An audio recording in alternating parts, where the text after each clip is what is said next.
I don't know the man. Okay, I try to stay far away from them Pan-African type men because when they start calling me African queen, I be like, I don't know what you're talking about, sir.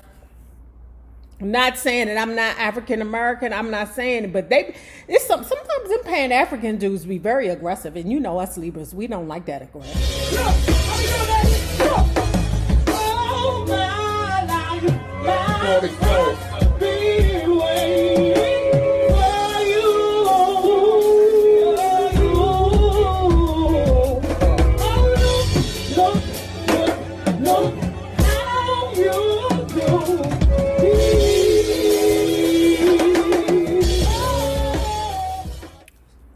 So listen, y'all, I'm in front of you all today. I'm not doing a mukbang. I'm not trying to be a mukbanger. I just want you to see that I'm eating the old lady ice cream, the lime sherbet. So I'm here today providing a different kind of commentary outside of the book reviews, because when I did the 20 years later original pioneer BBL content creator, because I absolutely was. I was one of the originals that came down here to the YouTube and talked about their experience with the BBLs. Okay? You're welcome. When I made the video the other day, I was like, ooh, people miss the old NayRob. I'm reading in the comments that the people are like, vintage NayRob, that's how I found you. I love your commentary. Blah, blah, blah. So I said, hell, let me try it again. Okay? I done had several lives down here on the YouTube. I did reviews, like on the Real Housewives of Atlanta. Ooh, YouTube was good to me, y'all. Monday, I would watch the Real Housewives of Atlanta, and then Monday morning or Tuesday morning on the ride to work, child, I would provide my commentary. It was all over the place, but you guys didn't mind, right? So I would do Real Housewives of Atlanta reviews. I would do celebrity news. Somehow when I came down here to Atlanta, I got caught up in the beef sector. Actually, I know how, but it was a struggle to get away from there and rebuild my channel. I had read a book and I had got a good response from the audience, and I said, ooh, let me read books. And the other day, I had the inclination to talk about my BBL because they was talking about the smell, and I was like, what smell?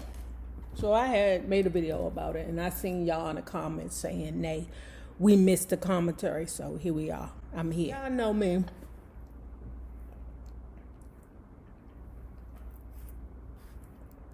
I gotta be inspired. That's the thing about me. I have to be inspired, y'all, to want to talk about stuff, to want to read a book, anything. These dogs, what do they be doing in daycare? Ugh. What's inspiring me today is Dr. Umar. My wife was talking about we need to get a new couch. Hell yeah. We need a new couch. Because these dogs then funked it up and made it their damn couch. It smells more like dog than it do pussy. The reason why I'm inspired by the Dr. Umar video is because people from the outside of YouTube don't really understand how YouTube works and how it puts you in a headspace of financially I'm untouchable. It's like a gamble. And you can get addicted to the winning.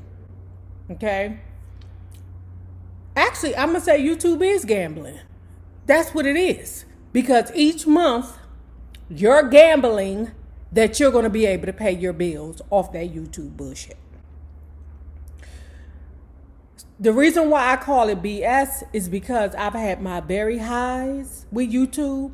and I've had my very lows with the apocalypse. That when Dr. Umar had said that his assets had been frozen, he don't have no money, and he needs y'all to help him out. So what I'm confused about with Dr. Umar, the last time I checked, he had 2 women, 2 wives that he married over on Beyonce's internet. You mean to tell me neither one of those 2 wives do not have the creativity to be able to generate some kind of revenue for the 3 of y'all? You got 2 wives, you got 2 vaginas and 1 dick, and nobody could sell anything? I'm confused. And then why do you expect for the public to finance your marriages? I thought that with African men, you could have as many wives as you can afford. Obviously, Dr. Umar can't afford them. And I'm not going in on him because, you know, I've had my issues down here on the internet. But wait a minute now. How can you have the 2 women, but now you hollering broke, and neither one of those women know how to get to the money? None of them ain't got a Mr. Ray. People believe that is a scam. From years ago, they've been saying that Dr. Umar was a scammer because he was creating a school and the shiz ain't never got created. Okay? I don't know the man.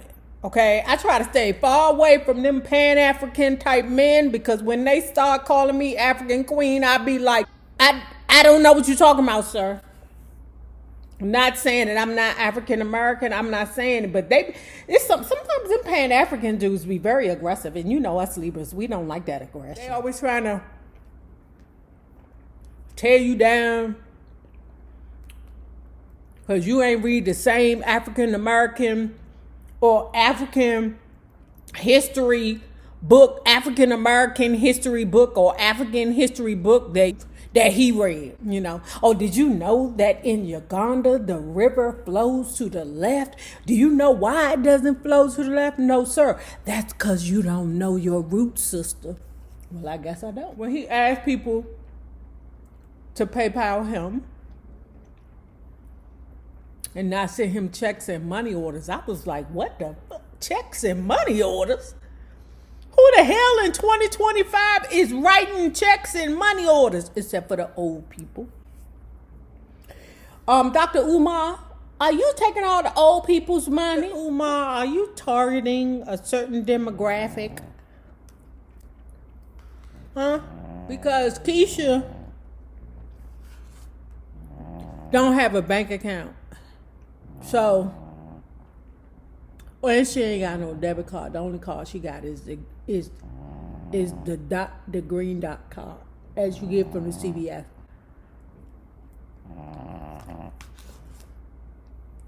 And Miss Gertrude, she don't have a debit card. She only writes checks. Because the only people that go down there to the post office and the 7-Eleven and get money orders are mother hoochies that don't have bank accounts, which leads me to believe that you're singling out a certain type of person. The fuck? Because a regular person is not fitting to write you no check. Any people who write checks, they owe. And me, because I write a check for my HOA. But not everybody is writing checks, buddy. Who the hell is writing checks in 2025? When they said money orders, I said, money orders? He said, donate money via the PayPal. Okay, I don't know the nigga. Like I said, I don't know that man. Now, let me take it to Funky Dineva. I was watching him today, okay? And he had set you bitches straight when it came down to them super chats. Don't give him no super chat. And then if he don't read the super chat, and then you email him and tell him you didn't wish me a happy birthday. I sent you a whole $20 and I said, say happy birthday to me, and you didn't say happy birthday to me. Funky Dineva said, keep your funky super chat First of all, I can dig it because YouTube take like 60% of it, so you shouldn't be sending a super chat any goddamn way. If you don't send his ass a what do you call it? Cash App or PayPal or a money order or a check. He told you. He said don't send him no goddamn super chats. He never asked y'all for no super chats. And he don't want no super chats. Okay? Funky Dineva is one of those content creators who has been successful.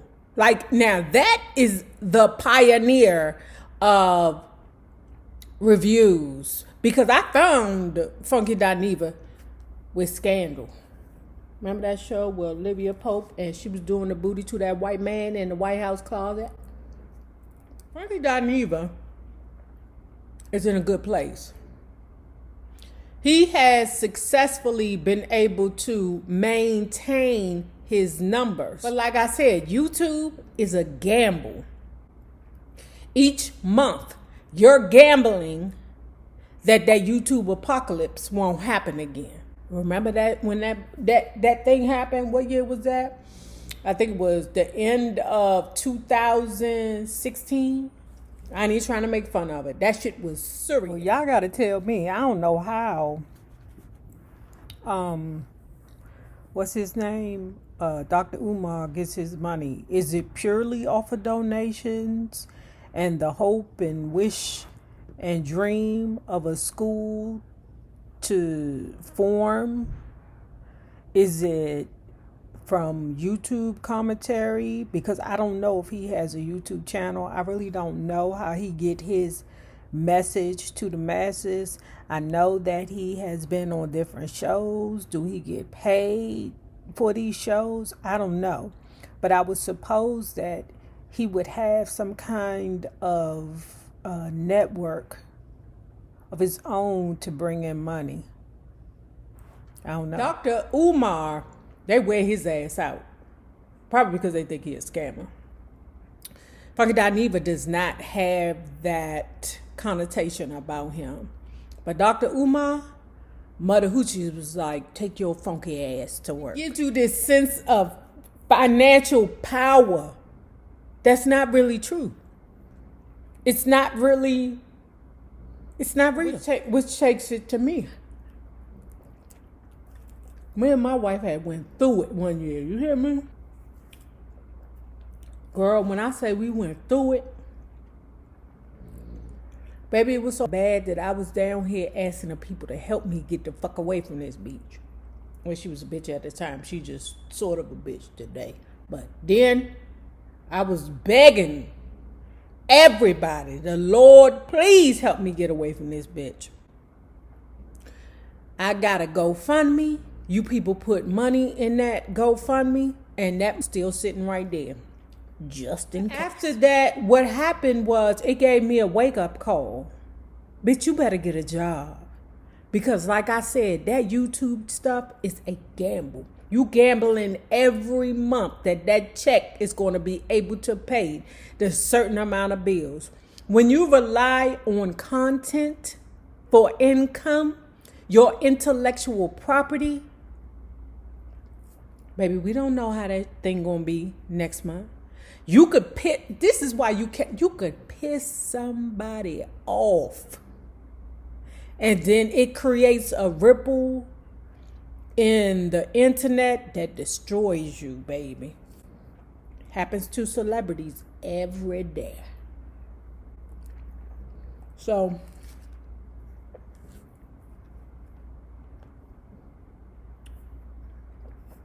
I understand the sense of false financial security that being a content creator can give you. But I would never tell anybody to quit their job. Anyway, y'all. You think Dr. Umar scamming y'all or scamming us? Not me, because I ain't giving no money. I ain't writing him no check. I don't know. I just don't.